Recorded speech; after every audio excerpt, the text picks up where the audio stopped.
મળ્યા મને. એટલે એણે મોતી એક અને એક આપણો આ કંઠીનો પારો ચાંદીમાં, એટલે એ કંઠી પહેરી હતી. મને કે મને તો બહુ તમારા સત્સંગમાં આનંદ આવે છે ને, હું તો બહુ પુષ્ટ થાઉં છું. આપણે તો શરૂમાં તો હજી ફોસલાઈ જ જાઉં છું. મેં કીધું તમારે કોનું બ્રહ્મ સંબંધ? થોથવાયા. મને કે ઓલા સદગુરુ. હે? મેં તો શું સદગુરુ? ગુરુ પુષ્ટિ માર્ગમાં ગુરુ હોય એ સદગુરુ જોઈએ. સદગુરુ દેવ કે જે બોલવાની જરૂર જ નહીં. આપણામાં ક્યારેય કોઈ વૈષ્ણવ સદગુરુ દેવ કે જે ન બોલે.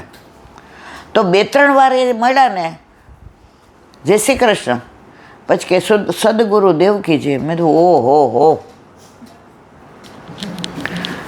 આ બધા અનુભવો. પછી મને એમ કે કદાચ એને ગુરુ નામે નહીં આવડતો હોય તો મારા મનમાં એવો વેમ ન આવ્યો કે એ વૈષ્ણવ નથી. મેં તમારા ઘર ઠાકોરજી પુષ્ટ કરાવેલા છે? મને કે હા. મેં કોણે કર્યા? સદગુરુ. ત્યાં એક બેન આવ્યા, એની બાજુમાં રહેતા હતા. આ બેન ટીચર હતા, જે મળ્યા એ પાછળ આવ્યા એ. અને જે આ સદગુરુ કહેતા હતા એ કાંઈ કરતા નહોતા. એટલે ઓલા બેનના ઘરે તો ઠાકોરજી આઠે અમની સેવા હું ઓળખતી હતી. એટલે મને કે તમે આમને કેવી રીતે ઓળખો? મેં તો હું નથી ઓળખતી. એમણે મને ઊભી રાખી કે તમારે સત્સંગ જોઉં છું. એ કે એને હું તમારા સત્સંગમાં ખબર પડે? હું તો આમ થોડીક વાર થઈ ગઈ, આખા બોલા આમ મોઢે જ. વૈષ્ણવ હોય ને એનામાં એક ખુમારી હોય, એ કે એનું ખબર પડે. મેં કીધું કેમ? એ કે સદગુરુમાં માને, એ તમારી ભલી થાય. તો મેં કીધું તમે તો મને એવું કહેતા હતા ને પુષ્ટ કરાવેલા છે ના. એ કે પુષ્ટ કરાવેલા એટલે શું? થાળ ધરીએ એ પુષ્ટ કરાવેલા. તે દિવસે હું સમજી ગઈ કે પૂરેપૂરું સમજ્યા વિના, જાણ્યા વિના કોઈના ઘરે ક્યારેય જવાય નહીં. તમે પાણી પીવો ત્યાં કે કાંઈ કણકો લ્યો તો તમે તો ભ્રષ્ટ થઈ ગયા. કારણ કે એ તો કોઈ સદગુરુમાં માને છે ને કોઈ આમાં માને. ત્યારે આ ભગીબાની મને મળ્યા. જો વલ્લભ પોતે તો આવતા નથી, તો એ ભગીબાએ મને કીધું તું સત્સંગ કરસ, હું સાંભળું છું, મને બહુ ગમે છે. સાંજે તારું સત્સંગ ના સાંભળું ને ત્યાં હું સૂતી નથી. મને મોબાઈલ આવડતો નથી, એટલે વહુને કહું કે તું મને ટીવીમાં કરી દે. કારણ કે રાત્રે બધા સૂઈ જાય ત્યાં સુધી ટીવીમાં મારો વારો આવે નહીં. કારણ કે બધા ઓલા કે બા મારે આ સિરિયલ જોવી છે, છોકરો કે મારે સમાચાર જોવા છે.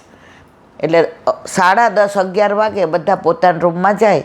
પછી મારી વહુને કહું કે હવે તું મને આ સત્સંગ કરી દે સ્માર્ટ ટીવીમાં. અને પછી હું 12-12:30, પછી મને બંધ કરતા ન આવડે. પછી મારી વહુ શીખવાડી દીધું કે આ લાલ બટન દબાવી દેવાનું અને આ સ્વિચ બંધ કરી દેવાની. તો મને તો હું તો ભરાઈ જતી હતી જ્યાં ત્યાં. વલ્લભે મારી વ્યવસ્થા આવા ભગીબા જેવા ભગવદીઓ મને મળ્યા. જો દીવો હોય ને તમારે આખી રાત પ્રજ્વલિત રાખવો હોય ને તો અંદર તેલ ભરેલું હોય,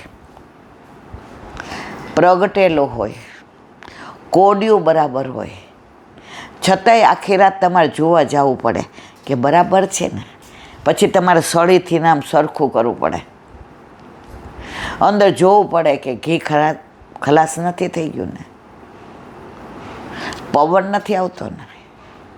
તો આ બધા ઝંઝાવાતથી તમારે સાચવવો પડે દીવાને. એમાં આવા ભગવદીઓએ મને સાચવી છે, વલ્લભ કુળે મને સાચવી છે. ઘણા જે મને કહેલા બેન અહીંયા આમ નહીં આમ કરવાનું. અને ધીમે ધીમે મારા ઉપર એટલી વલ્લભ કુળની અને ભગવદીઓની વૈષ્ણવોની કૃપા થઈ કે હવે મને એવું થાય છે કે હવે તો ક્યાંય ફોસલાવ નહીં, પણ એ તો વલ્લભને ફોસલાવ હોય તો હજી ગમે ત્યાં મને પાડી દે છે.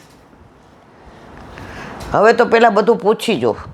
આ લોકો આવ્યા તો હું ભૂલી ગઈ હતી, બધું પૂછી જોયું ને. એનું કારણ એ નથી, 3-4 વર્ષ પહેલાં એક 40 વર્ષનો છોકરો આવ્યો હતો. બીડી પીતા પીતા એણે મેં જોયું કે બીડી બહાર આમ કરી અને ફેંકી. અંદર આવીને કે આમ ને તેમને, મારી બા તો બહુ માને ને. પછી કે મને ઓડકાર બહુ આવે છે, ચા બનાવી દો. એટલે આપણે તો વૈષ્ણવ માનીને ચા બનાવીને દીધી. એટલે મને આમ ઈશારો કર્યો, મને કે આ કાંઈ બરાબર નથી લાગતું. એ જાણે આમ મારી સામે આમ એવું જુએ ને. પછી મને કે હું એવો ભરાઈ ગયો છું ને તો મારે થોડા પૈસાની જરૂર છે. પછી અમને ખબર પડી આ તો મારા ઘરવાળા બહુ સ્માર્ટ છે, હું થોડીક ડોબી છું. પછી મને આમણે ઈશારો, મેં તો ભાઈ તમે પહેલાં તો એ મને કોક આવ્યા કેમ? તો કે અમારા બાજુવાળા તમને ઓળખે છે ને, એણે તમારું ઘર જોયું હતું અને તમે વૈષ્ણવ. મેં કીધું પહેલાં તમે ઊભા થઈ જ વહી જાઓ અહીંથી ને. પછી ખબર પડી કે એ તો આવા ઘણા લોકોને ત્યાંથી મારે કહેવાના હશે. બધું પૂછવું પડે, ધ્યાન રાખવું પડે, કારણ કે અત્યારે હરિરાયજી કહે છે વંચકો બહુ છે. વંચકોથી જો સત્સંગ ન મળે ને તો અસંગ રહેવું, એકલા રહેવું, પણ દુસંગમાં પડવું નહીં. દુસંગ લાગતા વાર લાગતી નથી. હવે એક નાની વાત, તુકારામ મહારાષ્ટ્રના બધાએ નામ સાંભળ્યું. પંઢરપુર વિઠ્ઠુનાથ એના વાલામાં વાલા હવે રોજ કીર્તન કરે અને કીર્તનમાં સવાર સુધી એવી જમાવટ થાય. ઠાકોરજીની એવી લીલા ને મૃદંગ ને તાલ ને ઝાંઝ ને પખાવજ ને પેટી ને સારંગી ને બધાય આમ બેઠા હોય. કોઈના હાથમાં ઝાંઝ હોય, કોઈના હાથમાં પખાવજ હોય, કોઈના હાથમાં મૃદંગ હોય, કોઈ પેટી વગાડતું હોય, કોઈ એકતારો વગાડતું હોય. અને રામદેવજી જે વિઠ્ઠુબાનું નામ, વિઠ્ઠલ વિઠ્ઠલ વિઠ્ઠલા હરિઓમ વિઠ્ઠલા, વિઠ્ઠલ વિઠ્ઠલ વિઠ્ઠલા હરિઓમ વિઠ્ઠલા, સતત ભગવત સ્મરણ કરે. જ્યારે ભગવત સ્મરણ કરતા હોય, આંખો બંધ હોય, એને લીલાના એવા દર્શન થાય કે સવાર ક્યારે પડી જાય એવા તન્મય થઈ જાય, ખબર ન પડે. હવે એકવાર એવું બન્યું કે એમના પેલામાં પખાવત જે વગાડવાવાળા ભાઈ હતા, આ કોઈ પૈસા નથી લેતા. પહેલાં કોઈ ભક્તિના પૈસા નહોતા લેતા. અત્યારે તો તમે કીર્તન કરવા બોલાવો તોય પૈસા. પાછા એ લોકો કહે કે આ પખાવજવાળાને આટલા દેવાના, ઝાંઝવાળાને આટલા દેવાના. પૈસાથી ખરીદાય એ ભક્તિ ન હોય, એ ભાંજગડ હોય. ભાગવત પણ વલ્લભે સ્પષ્ટ આજ્ઞા કરી છે પદ્મનામ દાસના દાખલા ઉપરથી કે પ્રાણ કંઠે આવી જાય તો એ ભાગવત પૈસા દઈને વંચાય નહીં અને પૈસા દઈને સંભળાય પણ નહીં. કીર્તન પૈસા દઈને કરાવાય નહીં અને પૈસા દઈને સંભળાય નહીં. તો એ જમાનામાં તો આ બધું છેલ્લા 50 વર્ષથી ચાલી રહ્યું છે કે ભાડુંથી ભક્તિ કરવાની.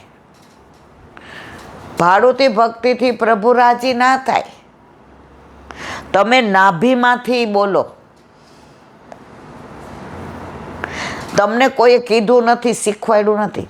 અહીંયા વલ્લભ બેઠો છે, હું અહીંયા આવું ત્યારે મને ખબર નથી હોતી કે કયો શબ્દ બોલવો છે. પણ જેવું સામું જોઉં કે જાશે તો તારી જશે, મારી થોડી જવાની છે. હું કોની છું? વલ્લભની. એટલે એને મારી ચિંતા કરવી જ પડે. ચિત્ત તું સિદ્ધને ચિંતા કરે, કૃષ્ણને કરવું હોય તે કરે.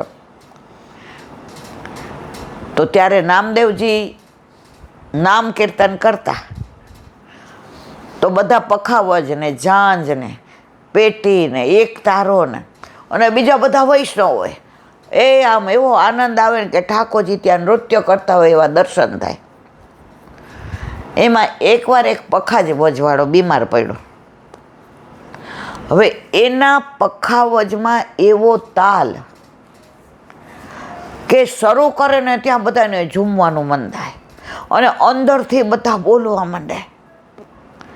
હવે રાહ જોઈ. નામદેવે પૂછ્યું, ઓ પખાજવાલા નહીં આવ્યા ક્યાં? બધા કે આવતા હશે. વળી શરૂ કરવા જાય પાછા કે ઓ પખાવજવાલા નહીં આવ્યા ક્યાં? આવતા હશે. હવે પંઢરપુરિયા ઠાકોરજીએ વિચાર કર્યો કે પખાવજવાળો નહીં આવે ત્યાં સુધી નામદેવજીને જમાવટ નહીં થાય અને ત્યાં સુધી મને આનંદ નહીં આવે, કારણ કે સાક્ષાત વિઠોબા ત્યાં આવી અને બિરાજતા હતા અને નામદેવજીને દર્શન થતા હતા. અડધો કલાક થયો ત્યાં આવ્યા પખાવજવાળા અને જે તાલ આપ્યો અને ઝૂમવા માંડ્યા બધા.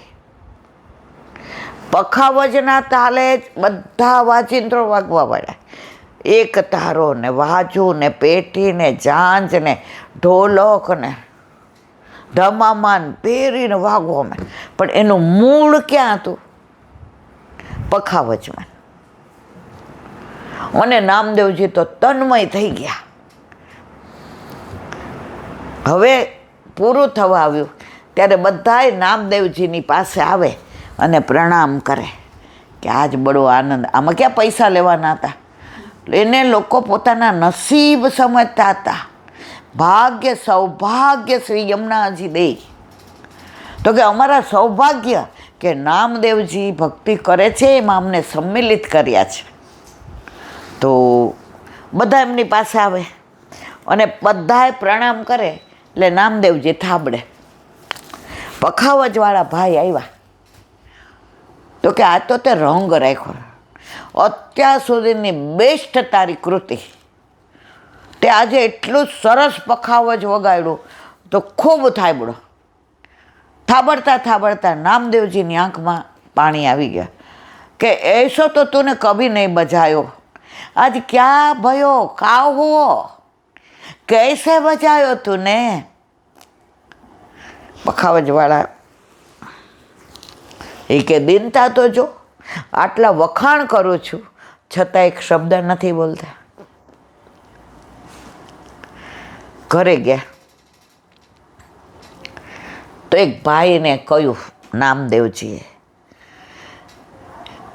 એ કે આજ પખાવજવાળાના આટલા વખાણ કર્યા, થાબડો, પણ એક શબ્દ એમ ન બોલ્યો. તમે એના ઘરે જાઓ ને બધું બરાબર છે. એ ભાઈનું નામ હતું રામદાસજી. કયા જે તપાસ કરવા મોકલા? ઓલા ભાઈનું નામ હું ભૂલી ગઈ, પખાવજવાળાનું યાદ આવે એટલે કરું. હવે નામ ઘણી વાર ભૂલી જવાય. તો રામદાસજીને તપાસ કરવા મોકલા. તો તપાસ કરવા ગયા. પહેલાં તો આપણા ત્યાં ડેલી બંધ મકાન હતા એટલે આપણે બહારથી ખોખડાવીએ એટલે સાંકળ ખોલે. એટલે એની વહુએ સાંકળ ખોલે. શું કરે છે? આવી ગયા ઘરે? એ કે ગયા જ છે કે સવારના આજ તો એટલો તાવ છે, ધક ધકે જ. એટલા ગરમ ઠંડા પાણીના, ત્યારે ક્યાં બરફ હતો, ગરમ પાણીના ઠંડા પાણીના પોતા મૂક્યા.